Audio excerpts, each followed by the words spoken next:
Hello बच्चों, आज की वीडियो में हम करने वाले हैं रामवृक्ष बेनीपुरी का साहित्यिक परिचय। आप लोगों को अच्छी तरह से तैयार कर लेना है। यदि आप लोग अभी तैयार नहीं करेंगे तो आप लोगों को पेपर समय पर फिर दिक्कत हो सकती है। यदि आप लोग 10th बोर्ड एग्जाम में हैं तो आप लोगों को केवल रामवृक्ष बेनीपुरी का साहित्यिक परिचय तैयार कर लीजिए। इस वर्ष फिक्स है कि इन्हीं का ही साहित्यिक परिचय आएगा, क्योंकि यह 2 वर्षों से लगातार आ रहा है रामवृक्ष बेनीपुरी का साहित्यिक परिचय। इसमें सबसे पहले आप लोगों को रचनाएं लिखनी पड़ती हैं। कोई 2 आप रचनाएं लिख सकते हैं पेपर में। माटी की मूर्तें, लाल तारा, मशाल, चिता के फूल। इसमें 4 रचनाएं हैं। 4 में से आपको 2 रचनाएं अच्छी तरह से तैयार कर लेनी हैं। इसके बाद भाषा और शैली आप लोगों को इसमें लिखनी पड़ती है साहित्यिक परिचय में। तो भाषा एकदम सरल तरीके से आप लोग लिख सकते हैं। इनकी भाषा व्यवहारिक है, इसमें सरलता, सुबोधता और सजीवता पाई जाती है।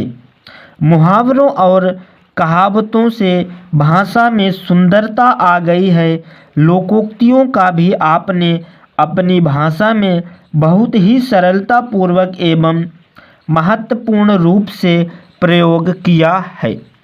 ओके छात्रों, यदि आप लोग किसी भी लेखक परिचय का आप लोग लिख रहे हैं भाषा, तो उसमें आप लोग देखेंगे कि मुहावरों और लोकोक्तियों का प्रयोग फिक्स रहता है। उनके कहने में मुहावरे और लोकोक्तियों का प्रयोग हर कवि करते ही करते हैं।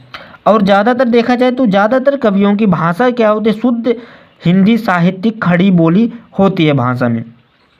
इसके बाद आपको लिखना पड़ता है शैली।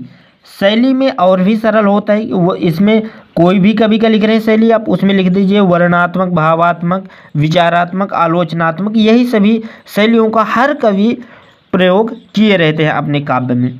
रामवृक्ष बेनीपुरी ने अपनी शैलियों में वर्णनात्मक शैली, भावात्मक शैली, प्रतीकात्मक शैली, आलोचनात्मक शैली आदि का प्रयोग किया है।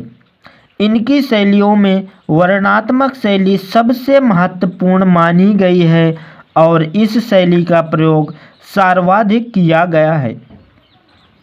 इसके बाद आपको छात्रों लिखना पड़ता है साहित्य में स्थान।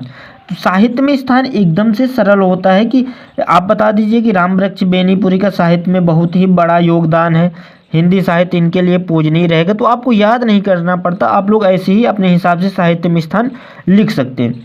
रामवृक्ष बेनीपुरी का साहित्य में महत्वपूर्ण योगदान रहा है। हिंदी साहित्य उनके लिए हमेशा ऋणी रहेगा और उनका नाम हिंदी साहित्य में सबसे पहले लिया जाएगा और हिंदी साहित्य उनके लिए हमेशा पूजनीय रहेगा। तो अपने हिसाब से यहाँ अपने भाषा में साहित्य में स्थान आप लोग छात्रों लिख सकते हैं।